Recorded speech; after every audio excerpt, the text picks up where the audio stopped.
To be in Matthew 10 and 11, Lord willing. Now, I love the flow from chapter 9 into chapter 10. And so I'm going to back up a little bit to what Isaac covered yesterday.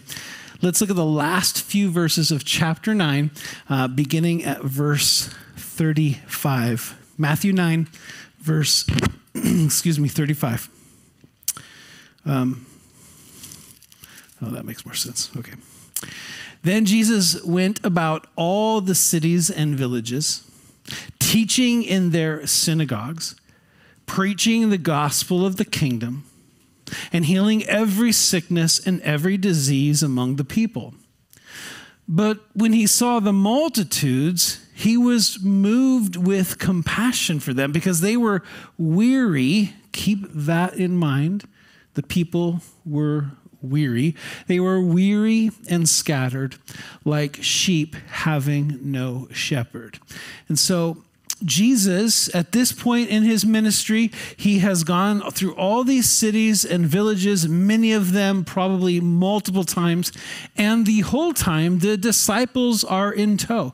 They're watching. And throughout his ministry to this point, they've themselves received teaching from Jesus. The Sermon on the Mount itself, chapters 5, 6, and 7 of Matthew, is specifically for the disciples. And they've traveled with him as Isaac covered last week. They had gone back and forth across the Galilee. They'd probably done that multiple times. They've seen how he's interacted with the scribes and the Pharisees. They've watched him heal. Peter's own mother was healed by Jesus, and they saw his heart for the people.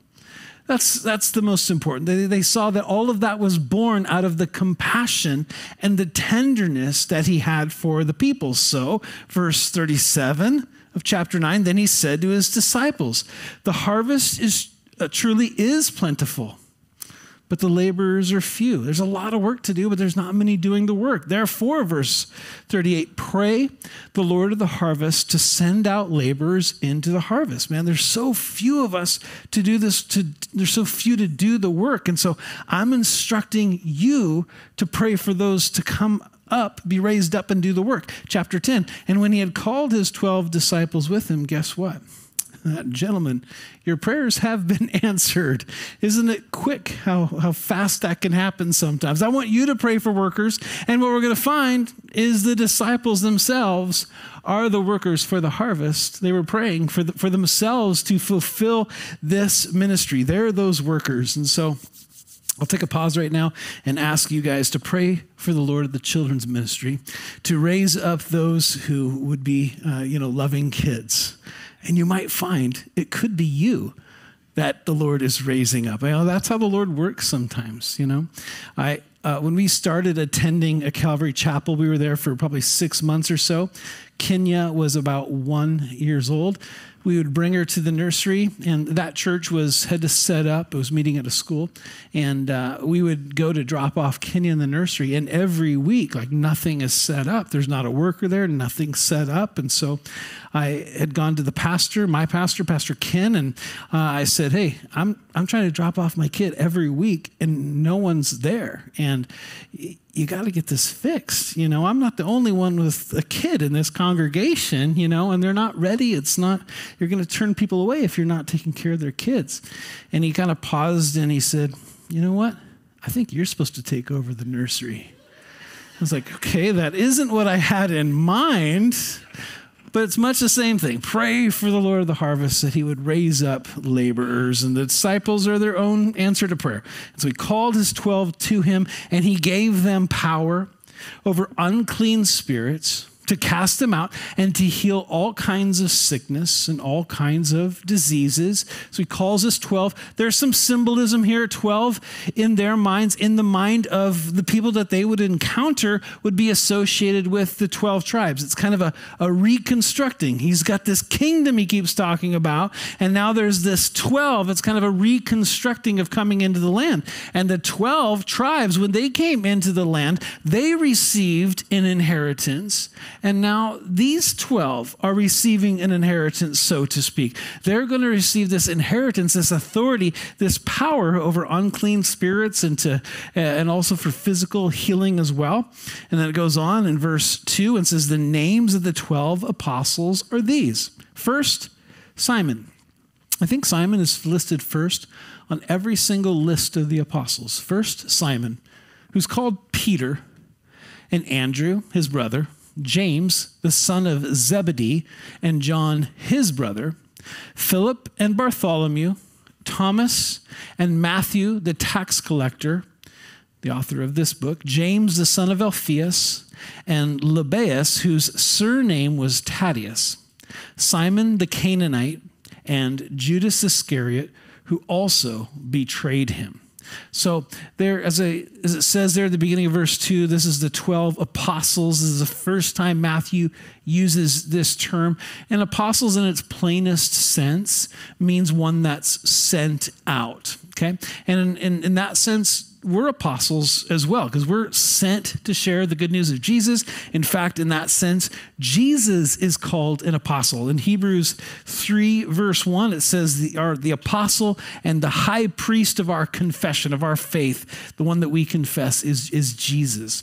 And these guys are going to be sent out. They're apostles. And later that title is going to become a label of someone that is in authority of the church. But I want to just take a couple minutes and talk about what a motley crew that this is. Chris, do I have reverb on? Or I don't know. No? Okay. Could we add that? Would that sound cool? No, I'm just joking. So this is a really motley crew, and I'll point out of these 12 that are listed, this isn't an exaggeration. The most respected of this bunch was probably Judas Iscariot. And we know his end, right? But this group, just as we just kind of get our mind wrapped around who this is, it's made up of two that are listed, probably three sets of brothers. It mentions Peter and Andrew as brothers. It mentions that James and John were both the sons of Zebedee, their brothers. And the other likely set of brothers was James, the son of Alphaeus, and Matthew himself. Mark 2 tells us that Matthew, that this author was also the son of Alphaeus. And so it's very possible that he and James were both brothers. Two of these guys listed, their surnames are listed, and there's a reason for that. It says Lebbaeus, whose surname is Thaddeus, and then Judas Iscariot. And that's because Lebbaeus actually has three names. He's called Judas, the son of James, in the other gospel accounts. And so for these two, their last names were used to make a distinction, Thaddeus and Judas. And then at least two, so there's two brothers, two with surnames, and there's two with adjectives. Matthew is a tax collector. And then Simon, as it says here, is a Canaanite, but it's not Canaanite like Old Testament, the people that dwelled in the land before they came and conquered it. It's actually an Aramaic word that means a zealot. And so this is such a strange pairing. And, Mark tells us that they, as they're getting sent out here, that they went out 2 by 2. And I wonder if these two were sent out together, because Matthew was a tax collector for the Romans. He was in on the take and making money by being on the side of the oppressors, the people that had their thumb on their land and were keeping them down. And so he's making a living off of them and helping fund the occupation in his own land. And then there's Simon here, who's a zealot. He's someone that is absolutely, you think of someone that it's like completely, as right wing as possible. He's committed to freedom and independence at any cost. Trust me, zealots were those that made assassination attempts, all of these things to try to gain their freedom. And so it's like an IRS agent, and this Second Amendment advocate, it's an odd pairing. But following the Lord makes all these differences secondary. because they weren't selected for who they were at that time, but what God was going to do in them. He was going to make them disciples and make them truly apostles. And so it's this motley crew, verse 5, that Jesus sent out, and he commanded them, saying, do not go into the way of the Gentiles, and do not enter a city of the Samaritans. That might surprise you a little bit. Now, after his death, after his resurrection, Jesus is going to send them out into all the nations, right? Go to Jerusalem, Judea, Samaria, and to the ends of the earth. But here he says, just to the lost sheep of Israel. That's where I'm sending you. And this is consistent with how the gospel was spread throughout the New Testament. Paul tells us in Romans 1:16, for I'm not ashamed of the gospel of Christ, for it's the power of God to salvation for the Jew first, and also for the Greek or for the Gentile. And so this was in common practice. He's a Jewish king, a Jewish Messiah. The message went to them first. And so he says, instead of going to the Gentiles and Samaritans, verse 6, but rather go to the lost sheep of the house of Israel. Go to people that speak your language. They're your countrymen, they're your kindred, they're your brothers, right? And that's where I want you to go. And here's what I want you to say, verse 7, as you go, preach, saying, proclaim, the kingdom of heaven is at hand. I want you to repeat this very same message that John the Baptist had. It's the message that I've been sharing. You sat there on the mountaintop when I shared that kingdom manifesto, the Sermon on the Mount about how my kingdom operates. And so that's the message I want you to have. And so along with what you say, that's what I want you to say. Here's what you are to do, verse 8. Proclaim the kingdom. And here's what you're to do, verse 8. Heal the sick, cleanse the lepers, raise the dead, cast out demons. Freely you have received, freely give. This isn't a get rich thing. There's no, call in this 1-800 number because there's a $10,000 gift out there. There's none of that, right? And so he's told them where to go, the lost sheep, what to say. The kingdom is at hand, and what to do. Heal, minister. You've watched me. I've given you an example in this, and now he's told how to go. Verse 9. So where, what, and what to do, what to say, and now how to go. Provide neither gold, nor silver, nor copper in your money belts, nor bag for your journey, nor 2 tunics, nor sandals, nor staffs, for a worker is worthy of his food. They were truly called to be itinerant. They were called to travel light. They were to depend upon the hospitality of the places that they would go. Once you get there, make yourself at home. But they're still called to be discerning in this process. It says in verse 11, now, whatever city or town you enter, inquire who in it is worthy, and stay there until you go out. And when you go into a household, greet it. If the household is worthy, let your peace come upon it. But if it's not worthy, let your peace return to you. And whoever will not receive you, nor hear your words, when you depart from that house or city, for that matter, shake off the dust from your feet. That's a symbol of judgment. It's like, dust to dust, right? Ashes to ashes, dust to dust. It's like saying, you're dead to me, and I'm going to knock the dust off my heels. It's something that Jewish people did as they left Gentile nations. And they said, I'm done here. I ain't taking any part of that place with me. And so it's the same idea. We're proclaiming the kingdom of heaven. We're part of this kingdom. And if you're not willing and you don't want to receive or hear about that kingdom, well, I'm going to leave you and your kingdom to judgment, and I'm going to move along. Jesus says, now assuredly, I say to you, it'll be more tolerable for the land of Sodom and Gomorrah in the day of judgment than for that city. Now, Sodom is going to get mentioned again in our study tonight. But again, the idea is that certain judgment is coming. Sodom and Gomorrah were like the quintessential places of judgment. If you were to ask somebody back then, even now, right? Where does judgment, where did that really happen? Oh, that was Sodom and Gomorrah. And so Jesus is saying that to refuse him, to refuse the message of the kingdom. In fact, to refuse those who are sharing the message of the kingdom is serious. It's extremely serious. There's nothing more serious than refusing the message of the kingdom. He says this is incredibly serious. It'd be better. It's better for Sodom and Gomorrah. And so he's told them now where to go. He's told them what to say, what to do. He's told them how to go, and now he's going to tell them who they will encounter. Behold, I send you out as sheep in the midst of wolves. I love that Jesus doesn't sugarcoat this. Like, you're going to go and, the pastor's going to open up before you and everything's going to be fine and people are going to hear you and all this. No, it's behold. I've been telling you instruction, but get this part. Take note. Because normally the concern is if you've got a pen of sheep that the wolves might come in. But you're the sheep and I'm sending you to where the wolves are. I'm sending you to where the danger is. That's what I'm doing. Therefore, he says, since I'm sending you among the wolves, be wise as serpents and harmless as dove. 4 animals mentioned in this one verse here, right? And so he says to these guys, as he is commissioning them, you're the sheep, okay? Don't get big heads. Don't think more of yourself.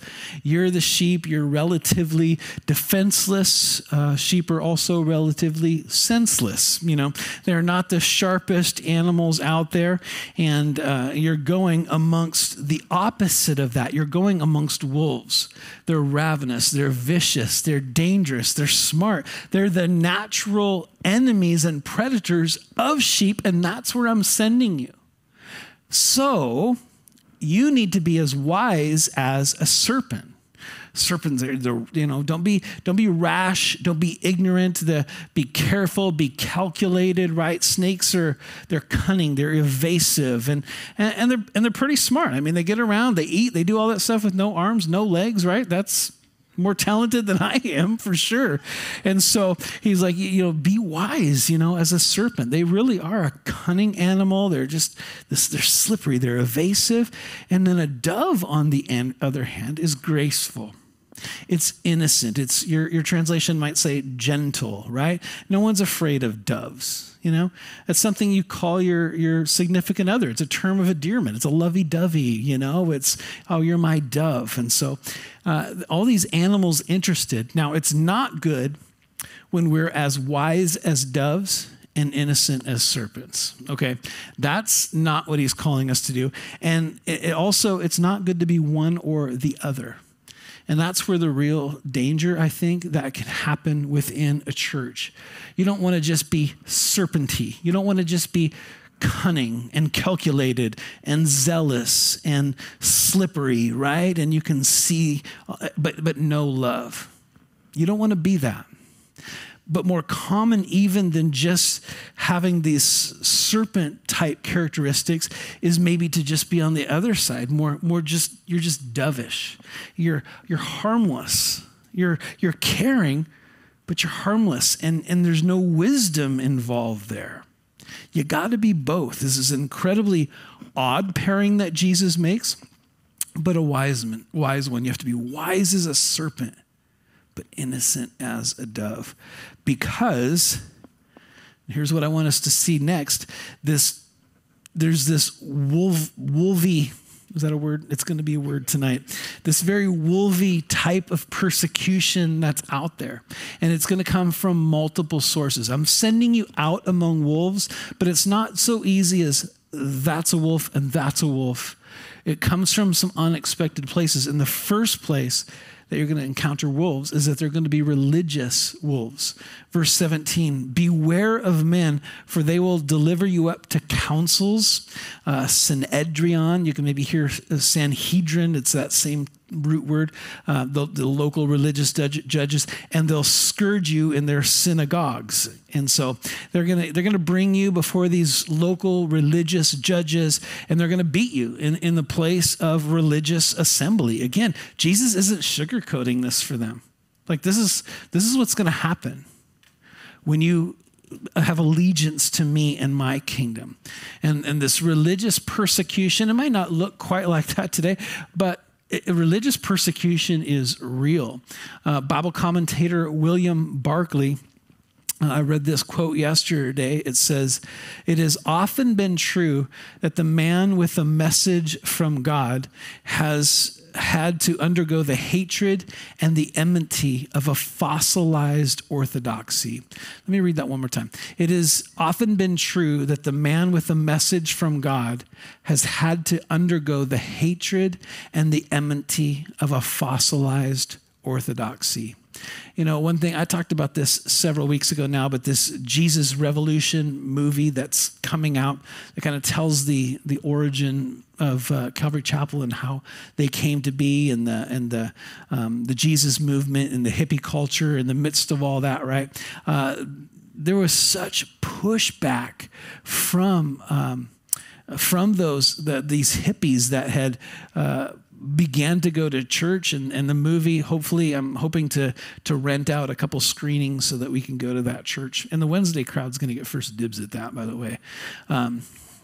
But it's they do a great job of that pushback. You know, these guys are coming in without shoes. You know, they gotta, you know, they shouldn't be allowed in here, right? So there's definitely a persecution among the religious. But not only does Jesus warn them that they're going to have religious persecution, but also from Gentile governmental wolves. Verse 18: "You'll be brought before governors and kings for my sake, as a testimony to them and to the Gentiles." Okay, so this authority and commissioning that they have from Jesus, it's going to land them in hot water, not only in religious circles, but with local and federal law, he says, right? And we know that is what happened, right? Certainly as we read through the book of Acts, Paul's beheaded, right? But notice, they're going to get this pressure from political leaders, from governors and kings, local and federal. He says, for my sake. It's not for personal agenda, but you're going to get pressure from the government for being obedient to me, from doing what I've called you to do. Oh, I didn't even realize I did it on purpose. I wore my church's essential shirt, and we got some pushback when we were meeting as a church from government agencies. Now, no scourging. Praise the Lord. I'm a little too weak for that, but there's religious persecution, there's government persecution. And he says in verse 19, he goes on and continues to talk about that. "But when they deliver you up, do not worry about how or what you should speak, for it will be given to you in that hour what you should speak." I'm just thinking again of the pressure that we got when we were open as a church, when all that nonsense happened. Can you believe we're like 3 years? It's like a 3-year anniversary. Oh my God. But it's almost over. It's going to be over in May, right? Is that what I heard? Praise the Lord for that, right? But I just, you know, it says here to not worry about what you speak. Well, I got lots of phone messages from the Department of Health, locally from Olympia, right? And I learned early on in that process, like, I don't need to answer the phone. I'm going to let the answering machine be my secretary. And then I didn't have to worry about what to speak, because there's no law that says I have to call you back. And so I just don't call you back, right? Don't have to worry about what to speak. Now, that's not exactly what Jesus is saying, but it'll be given to you in the hour what you should speak, for it is not you who speak, but the Spirit of your Father who speaks in you. And trusting God, being obedient to him, it's going to get you in trouble. It's going to land you in hot water. But what I'm calling you to do is that when you're in that place, you got there by being obedient and trusting me. I'm telling you, be obedient and trust me even in the midst of that pressure, even when the screws are getting tightened on you. And don't we have such a beautiful example of that in Stephen? I believe it's Acts chapter 7, is they're stoning him, right? And he's just lays out this beautiful sermon that I'm sure he hadn't prepared for. And that sermon left a mark on the heart of Saul, at that time, as he held the coats of those who stoned Stephen. But it's just a great example of this, of not worrying about what to speak. So Jesus, I'm sending you out among wolves. There's religious wolves. There's government wolves. But this is the most painful kind. Next, verse 21, familial wolves. Now, brother will deliver up brother to death. Man, it's the most painful. We haven't even read about death yet. We've read about scourging and all these other things. But brother will deliver brother to death, and a father his child, and children will rise up against parents and cause them to be put to death. Members of your own family are going to ridicule, disown, turn you in, get you in trouble. And you'll be hated by all for my name's sake. Again, it's because of obedience to him. You're going to be hated, but it's because you love me. It's because you're following me. But he who endures to the end will be saved. He's not saying that if you can make it, if you can endure all this, if you press on and endure, then you're going to get saved. No, this is an encouragement. It's not a warning, like you're not going to make it if you don't. He's saying that, man, keep going because you're going to get saved, because you are saved. Endure, press on, go for it, man. There's reward coming. You can make it. You can handle it. They're all going to hate you, but man, you can reach the other side. So it's going to be a reality for them, but they also shouldn't seek it out, okay? Because you might get that impression. Man, there's going to be religious persecution. There's going to be governmental persecution, familial persecution. All are going to hate you. I might as well just go for it, right? I might as well pick a fight. But notice it says in verse 23, when they persecute you in this city, flee to another. You guys are sent out from home. You're missionaries. So one city in that regards is good as another. So if there's persecution here, go minister in the next one. Just move along. Move along. That's totally fine. And when you read through, again, the book of Acts, that's exactly what Paul does, right? He goes to Philippians, and eventually he's imprisoned with Silas there, or in jail, right? And then they're miraculously broke out of jail. And then from that point, they move on. Okay, our time here is done. They go to Thessalonica. Once they go to Thessalonica, there's this mob rule that comes up, wants to do them in. Okay, our time's done here. They go to Berea. Once they get to Berea, that same mob followed them all the way to Thessalonica. Okay, let's keep going. It helped fuel that second missionary journey of Paul. And so Paul didn't seek out the persecution, but that persecution caused him to move along, to actually spread the gospel. You know what's really fascinating to me is if you turn there, just maybe even I'm not going to, just turn there if you want to. Okay, in Acts 1:8, Jesus says to go, to Jerusalem, Judea, Samaria, to the ends of the earth. When they start doing that, this is really easy to remember. Jesus tells them to do that in Acts 1:8. That doesn't become a reality until you get to Acts 8:1. Because at Acts 8:1, it says that Paul started to tear at the church. It literally is a picture of a wolf is the word that's using. A wolf or a dog would just tear something up and whip its head back and forth. That's the word used to describe how Paul was. And then it says, once that persecution happened, then the guys spread. They'd been hanging out in Jerusalem the whole time, not obeying that command. And so the persecution is actually going to be used to cause for the furtherance of the gospel. And so Jesus says here, just if there's persecution, move along to the next city.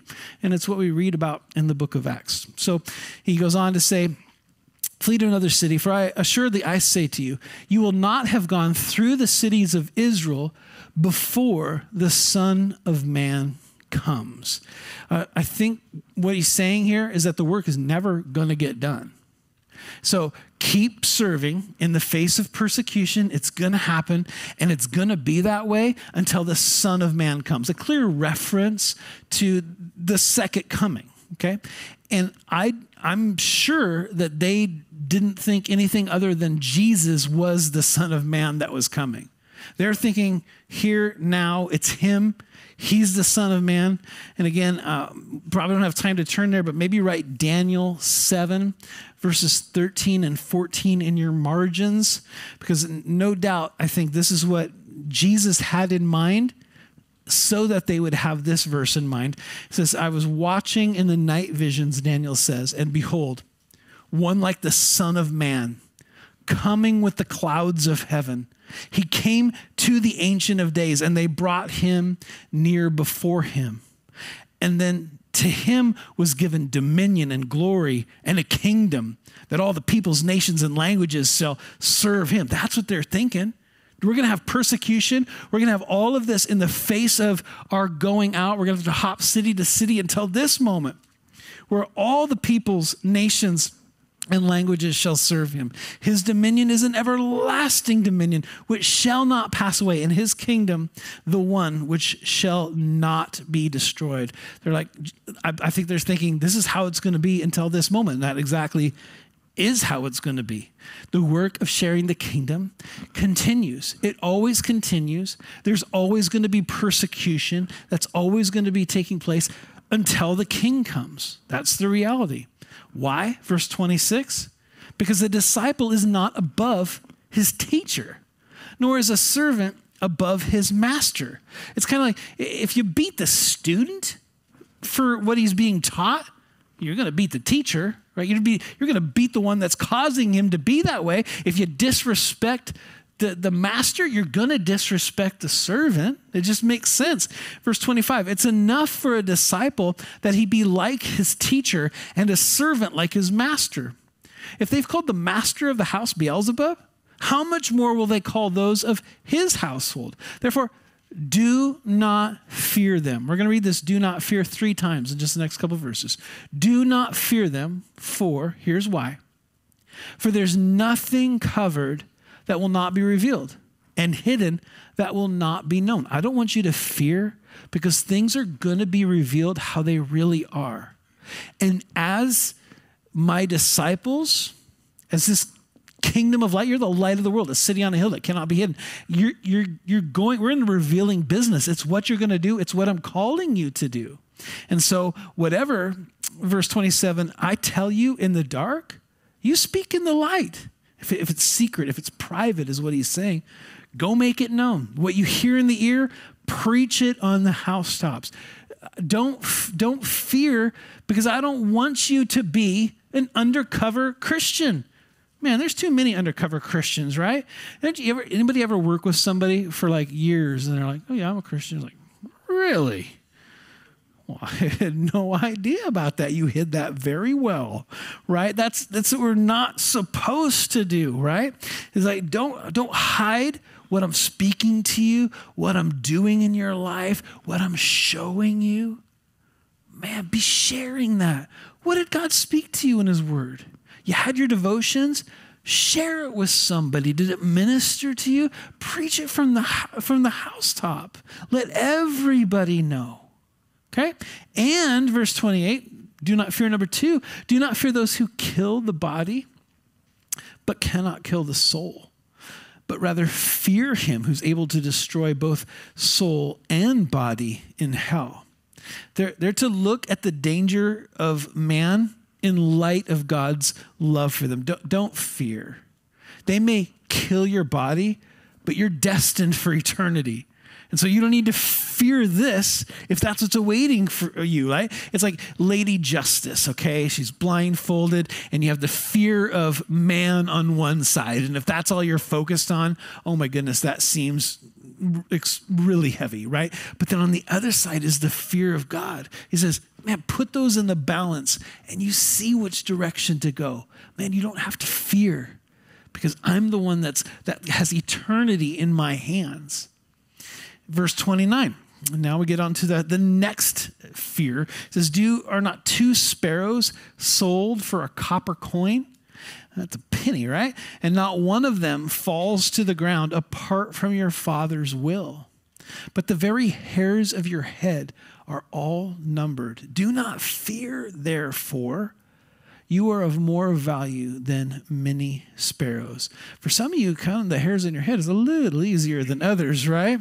But even still, I know when Kenya was super young. Is she in here? Okay, I'm safe. Just joking. When she was like a bald baby for like a year and a half, and so we'd take, Charity had these little pink bows and take some corn syrup and just like press it on her head, right? And And even then, it was like, oh, he's so cute. How old is he, right? But even that small amount of hair that she had on her head, I couldn't count it, right? There's no way I could possibly. The Lord says, I got all of that. And so this third do not fear is one, because God is sovereign. Nothing happens outside of his control. No sparrows are falling without him knowing. And not only is he sovereign, you're valuable to him. Oh, that's a dynamic duo, to have the almighty King of the universe care about you. It should blow us away, right? It blew David away. David said in Psalm 139, he said, how precious are your thoughts to me, or about me, O God. How great is the sum of them. If I should count them, they would be more in number than the sand. And when I'm awake, I am still with you. We've all been to a beach, right? Just how many grains of sand here, right? And you just consider that. How many grains would be there? Hundreds and hundreds of thousands. And then you look out at the beach, and then you get in your car and you just drive down to the next beach. Man, God's thoughts about his total control. Not one sparrow falls to the ground. Knows every hair on your head, and his thoughts towards you are more than all of that. Just, it's incredible. If God's that sovereign and that caring, do not fear.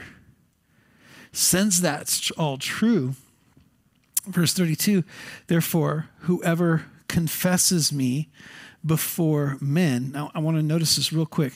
He's gone from this very specific instruction for the disciples. You go to these pieces where I want you to go. This is what I want you to say. This is what I want you to do. This is how you're going to be encountered and who you're going to encounter. And so now he shifts at this point, almost unnoticeably, into the third person. Now it's whoever. Now he's speaking directly to us. Whoever confesses. Your translation might say, whoever acknowledges me before men. It's more than a mental assent when it says confesses, acknowledge. Not Jesus exists. He's a good teacher, right? I understand he's someone that lived in the first century, right? Died on a cross, any of those things. The idea is, in light of all that negativity that's going to come in that persecution, whoever lives their life for me, whoever confesses me with their life, right? Because even our lives are confessing or denying. Even if, no matter what we're saying, our actions are confessing and denying. So in light of all of that persecution that you're going to receive from religious persecution and government and family and all of that, you don't need to fear. But in light of all of that, whoever confesses me before men in the face of all that, him I also will confess, acknowledge before my Father who is in heaven. Man, what an amazing promise. But now, here's a warning. But whoever denies me before men, whoever isn't confessing with their life, with their deeds, with their mouth, whoever denies me before men, him I also will deny before my Father.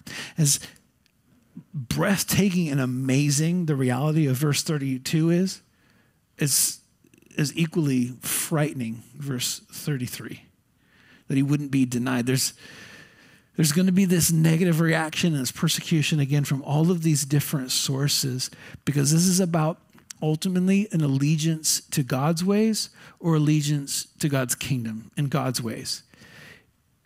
And you need to decide.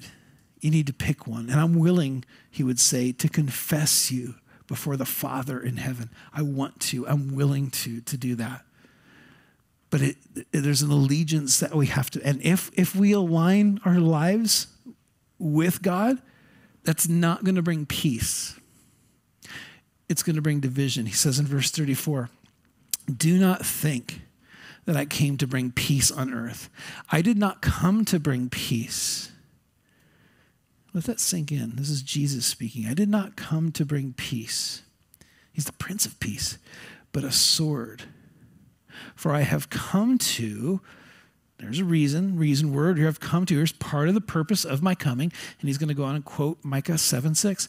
I'm coming to set a man against his father, a daughter against her mother, and a daughter-in-law against her mother-in-law. And a man's enemies will be those of his own household.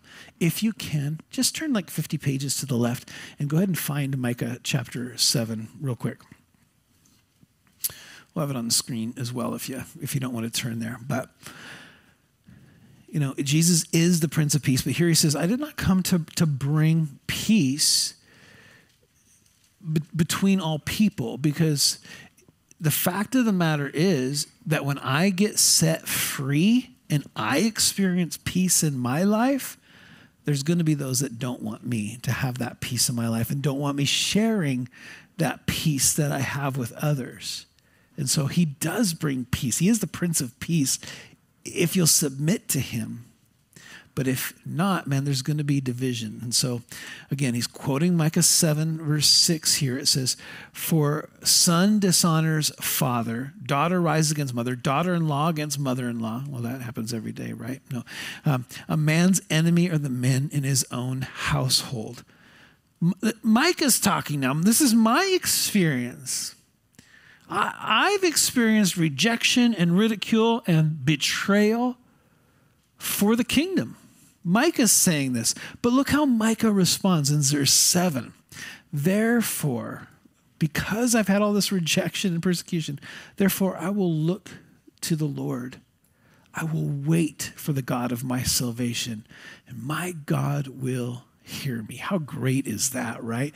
Jesus is encouraging us, because this is to all of us, this is to anyone, to whoever, to have this same perspective as Micah, because this is to that broader crowd.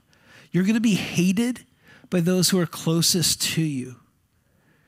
And that's okay. Look to the Lord. Look to him, because it's going to be worth it.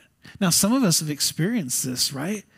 Where we have been hated by brother, sister, by family for the sake of the gospel. You know, I know Charity coming out of Mormonism, right? Just she's got siblings that won't talk to her because of her beliefs. And so what he's saying is that God's going to be completely and faithful and dependable. Look to him. You don't need to fear. It's all right. You're going to be hated, and that's the way it is. But I love you. I'm there for you. I'm faithful. Endure. He who loves, verse 37, I got to speed this up. Oh, my goodness. He who loves father and mother more than me is not worth... Chris, okay, I'm going quicker. Just give me a second, man. He who loves his father and mother more than me is not worthy of me. And he who loves his son or daughter more than me is not worthy of me. Now we're getting to a matter of priorities. There's going to be disruptions in your family, those closest to you for the sake of the gospel. There's going to be disruptions in your family. There's going to be disruptions in your friend groups, right? Because you're going different directions. Amos 3 verse 3 says, can two walk together unless they agree? Like I'm walking to downtown. I'm walking to Kittitas. Can you walk together? No. You're going different places. Truth and righteousness. I'm pointing to Ellensburg for truth and righteousness. And lies and wickedness. Kittitas. Sorry. I'm in Kittitas now, so it's okay. They can't coexist, right? Right? You can't be going this way and serve this kingdom and serve this kingdom. It's just not going to happen. And so following the Lord, it's not going to be easy. And in fact, it's going to be unpopular. But ultimately what it comes down to, you're going to have this hatred from among you, from those closest to you. But it even is closer than that. Man, the real enemy is the one within. It's the kingdom of self that must go. Look what he says in verse 38. He who does not take his cross and follow after me is not worthy of me. Man, there's lines to be drawn. There's allegiances to be formed, priorities to be made, and sacrifices to make. And what you need to do is you need to get rid of that enemy that's inside that's pushing against being obedient to the kingdom. Taking up your cross. A cross is a form of execution. To take it up, to voluntarily surrender is what he's saying. But do it because it's worth it. Verse 39, he who finds his life will lose it, and he who loses his life for my sake will find it. Would we exchange this kingdom of self, which is just operates in the currency of sin and wickedness and self, for the Lord? That's where we really find life. Don't we know that to be true? Haven't we experienced this? As we've just said, I'm done with you, self. That's enough. I'm going to follow the Lord. I'm executing. I'm putting to death this life. I'm taking up my cross because following you is worth it. That's what we share. That's what we do. That's what we're called to do. It's worth it to follow Jesus, to say goodbye to this life. It can't be trusted. Commit to him. Live your life for him.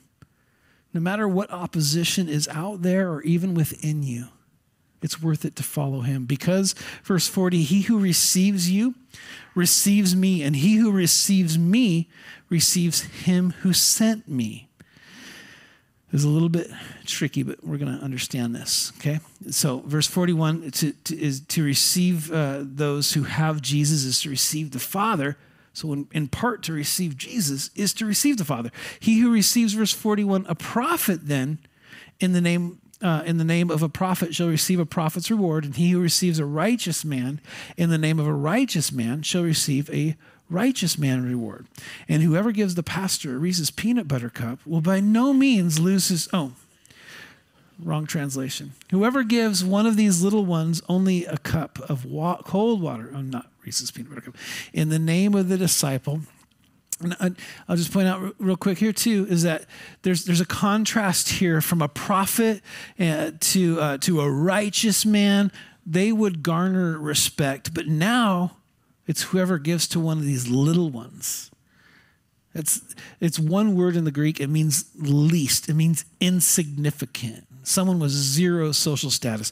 You give one of those a cup of cold water, I say to you, he will by no means lose his reward. It can be a little confusing, but Jesus is sending them with this encouragement. If someone honors and receives you, in a way, in part, they've honored and received me who sent you. And so I'm going to honor them for that. Now, chapter 11, watch this. This is awesome. It goes so fast. Now, it came to pass when Jesus finished commanding his 12 disciples that he departed from there to teach and preach in their cities. I find this interesting that I would expect chapter 11 to be full of the account of what they did and where all the exploits of what these disciples did. And Matthew himself is one that sent out that he would record, here's what I did, here's what I encountered, here's how effective we were, here's the resistance we had. But instead, no. This thing's still about Jesus. And so he went on from there and he departed for more ministry.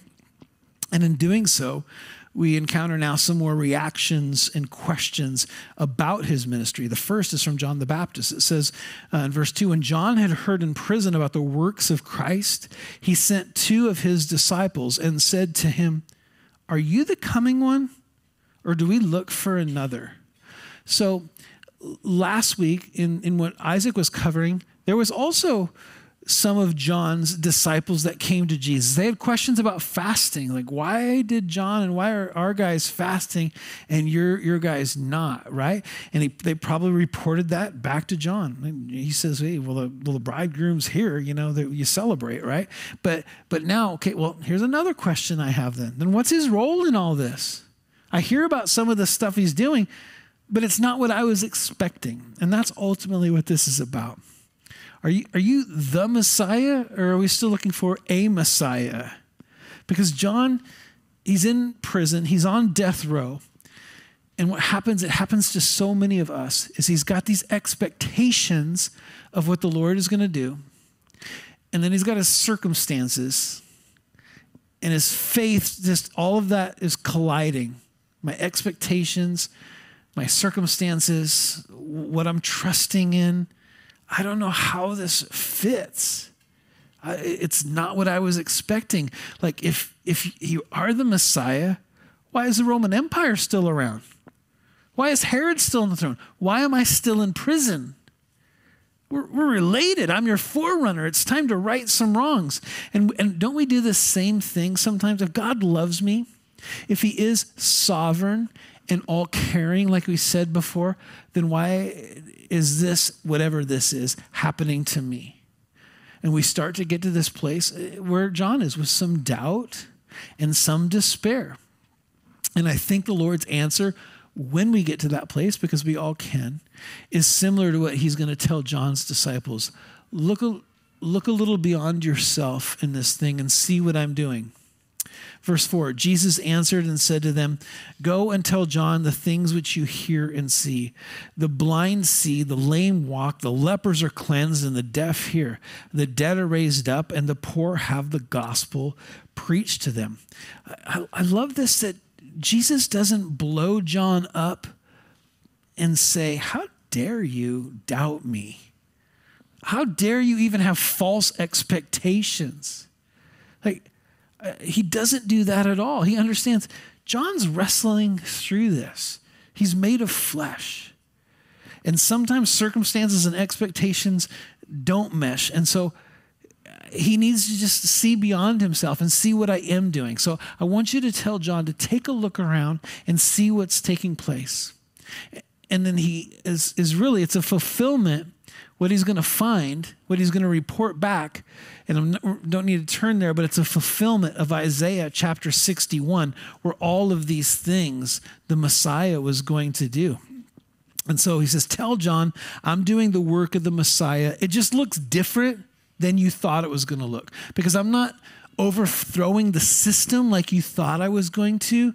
I'm ministering and I'm healing the people that are getting ground down in the system.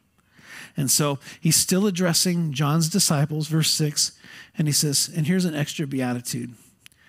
This is still a message to be sent back to John. Blessed is he who's not offended because of me. Now, I love this. Offended in the Greek is, I'm not all that into always like pointing to the Greek, but the word is scandalizo. It's where we get scandalized.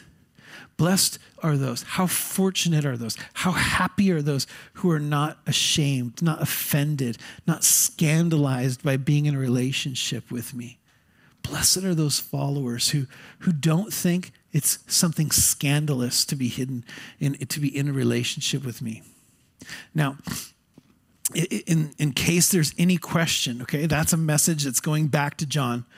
Man, blessed are those who aren't scandalized by me. And there he is in prison on death row. If people think that I'm degrading John or I'm coming down on him because he's got some doubt, I don't want people to think that. So Jesus reassures them of John's character. Verse 7, as they departed, these disciples go back to go tell John all this. Here's what's happening. Jesus says, don't be offended because of him. As they departed, Jesus began to say to the multitudes concerning John, what did you go out to the wilderness to see? That's where John ministered. A reed shaken by the wind? But what did you go out and see? A man clothed in soft garments? Were you expecting some metro guy, looking good but soft and weak, like a reed just quivering in the wind? Yeah, no, you didn't. That's not John. Indeed, those who wear soft clothing are in the king's houses. Man, that's more Herodish. That's the king. But John, he's a man of conviction. He's a man of this is right and this is wrong. It's fire and brimstone. He does what God says to tell him. He says what God says to say, and he doesn't care about the fallout. That's why he's in prison. What did you go out to see? Verse 9. A prophet. Yes, I say to you, and more than a prophet. And so he's just propping John up. And again, he's not coming down on him for doubting. And Jesus isn't scandalized for his relationship with John. He says, no, he's a prophet. He's more than a prophet. Verse 10, for this is he of whom it is written, behold, I send my messenger before your face, or I send my messenger before your presence, who will prepare your way before you. He's quoting Malachi, last book of the Old Testament. And Jesus points out John is the last of his kind. John is a dying breed. It's more than the Old Testament prophet, man. He is a prophet, but he's more than that. He lived at this unique time where he's actually in the presence of the one he's proclaiming, the Messiah, me. Because of this, verse 11, assuredly I say to you, among those born of women, there has not risen one greater than John the Baptist, but he who is least in the kingdom of heaven is greater than he. Despite John's bout with doubt, Jesus gives him the very best possible praise he could, right? Of all the men that have been born on the earth, no one surpasses John. Man, that's something, right? Of the billions of people that have lived, no one's better than John. But, he says, but every child who's born into the kingdom of God, everyone who's part of my kingdom is greater than the greatest man who's ever lived. Man, you want to be on my side. You want to be part of this kingdom. And verse 12, from the days of John the Baptist until the kingdom of heaven suffers, until now, the kingdom of heaven suffers violence, and the violent take it by force. The word violence here, it means strong, it means forceful. And so this could be understood as violence will come upon those in the kingdom of heaven. And that's what's happening. John is in prison. The sword is literally going to come down. He's going to be beheaded by Herod Antipas. That's going to take place. But the kingdom as well is going to be advanced by men who are aggressive, by men like John who are outspoken and passionate, who are marching forward with the gospel. And so it faces the sword, but man, it's the gospel needs to be shared aggressively as well. For all the prophets, verse 15, and the law prophesied until John. It's kind of like saying John's the last member of the Old Testament. Your Old Testament may end with Malachi, but John's a holdover from that. And if you're willing to receive it, he is Elijah who is to come. He who has ears to hear, let him hear. Man, receive his message about the kingdom of God. If you respond correctly, he is got that spirit and power of Elijah, and he'll share more about that later as we go. Verse 16, but they haven't responded to him. So he says, but to what shall I liken this generation, this people group?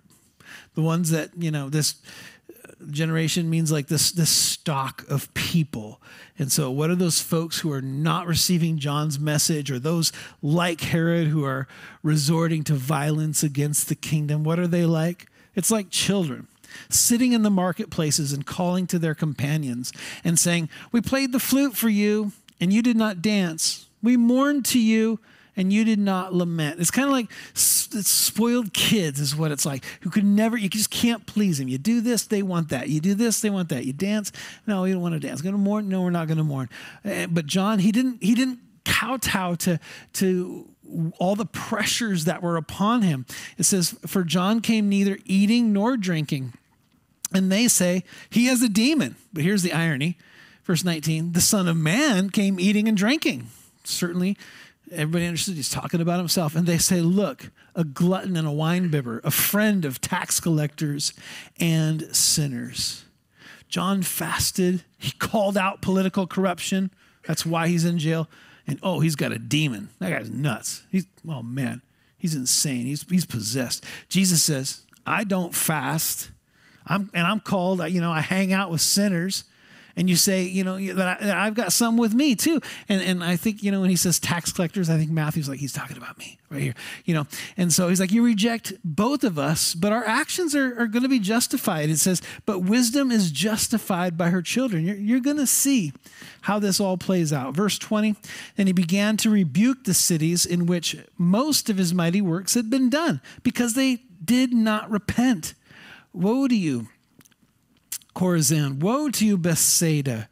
Woe to you is like, hey, watch out. You're going to get it now. Woe to you is more like, this is unbelievable. Oy vey. How can this take place? So we have a map of these two cities. Hard to say how big they were in the first century, but these are places that are right next to Capernaum. As you can see, this is where Jesus would have ministered a lot, extensively, right in this area.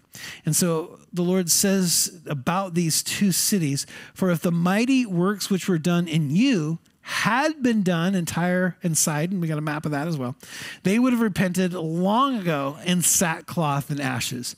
But I say to you, it'll be more tolerable for Tyre and Sidon in the day of judgment than for you. And so these other two cities are completely pagan cities that were part of Syria, the kingdom of Syria back in the day. Now they're in Lebanon.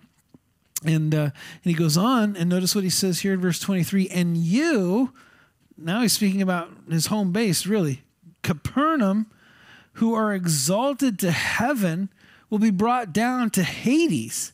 For the mighty works which were done in you had been done in Sodom, it have remained until this day.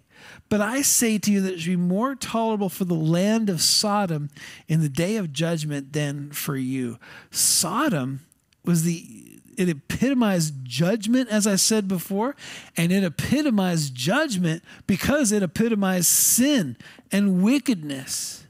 So catch what he's saying. Sodom, just like, okay, what's the most wicked place you can think of? It's Sodom, right? Jesus is saying that rejecting and refusing him has greater consequences than all of the sin. If we were to put sin on a scale, right? The things that Sodom were involved in, pretty bad, pretty dark, pretty dismal. But Jesus says there's something greater than all that. It's rejecting and refusing me. If it's on a scale, that is the sin. And as the Bible says, it's the unforgivable sin. Is to deny the Holy Spirit's work in your life as accepting him as the Lord. He says that's the worst, right? That you could possibly you could react to the gospel. And so he now shifts from the rebellious and bad responses to the faithful. It says in verse 25, at that time Jesus answered and said, I thank you, Father, Lord of heaven and earth, that you have hidden these things from the wise and prudent and have revealed them to babes. Even so, Father, for it seemed good in your sight. Man, the educated, the scribes, the Pharisees, the Sadducees, they don't respond. Man, but you worked in the heart of farmers and sinners and I'll say mechanics and restaurant workers and all of that. Man, you revealed the truth to that. And the truth that's been revealed, it's me. I am that truth. Verse 27, all things have been delivered to me by my Father.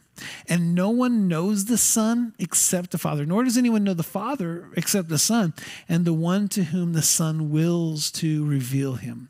And then we love these next words, perhaps very fitting after a long Bible study. Come to me, all you labor, all you who are weary and are heavy laden, and I will give you rest. Some of you are resting right now. No, I'm just joking. Labor, weary, tired, spent. I'll tell you, man, this verse ministered in a whole new way to me just this week. Because I got a bunch of things I'm dealing with and thinking about, and I'm just like, this is me. I always thought this was someone else. This is me. I'm weary. I'm tired. That's me. So where do I come? I come to him for rest. That's where I got to go. Instead of trying to figure it out, instead of trying to navigate, no, I just come to him. Verse 29, another invitation. Take up my yoke upon you and learn from me, for I'm gentle and lowly in heart, and you'll find rest for your souls. This is the only description that Jesus gives for himself, is that he's gentle and lowly. And so these three invitations here: come, take, learn. Man, embrace and yoke up with me, he says, and I'm going to where you find rest. For verse 30, for my yoke is easy and my burden is light. Flip over to chapter 23. We're going to be done pretty soon. You guys have been so patient. Thank you. This word yoke, we get this, right? We're in a farming community. It's so great. It's so descriptive. We understand what a yoke is. But I find this, as you guys are turning your way over there, I find this interesting that I just realized today. The Greek word is zygote. It's the word that we use when a sperm and an egg bind together. That's what zygote means. It means they're yoked together. And that added kind of a newer perspective to me to think about it that way. Because when we bind together, that, I think of yoke, okay, it's on you, but Jesus is inviting us to be bound together with him. And when we do, he's like, I'm not going to lay something heavy on you. Not when you're bound to me. No. That's not what I do. By contrast, that's what the scribes and the Pharisees do. Matthew 23. Then Jesus spoke to the multitudes and to his disciples, saying, the scribes and the Pharisees sit in Moses' seat. They're in charge of the law. Therefore, whatever they tell you to observe, that observe and do. But do not do according to their works. For they say, and they do not do. Man, they give all these things. They don't even do it themselves. For they bind heavy burdens.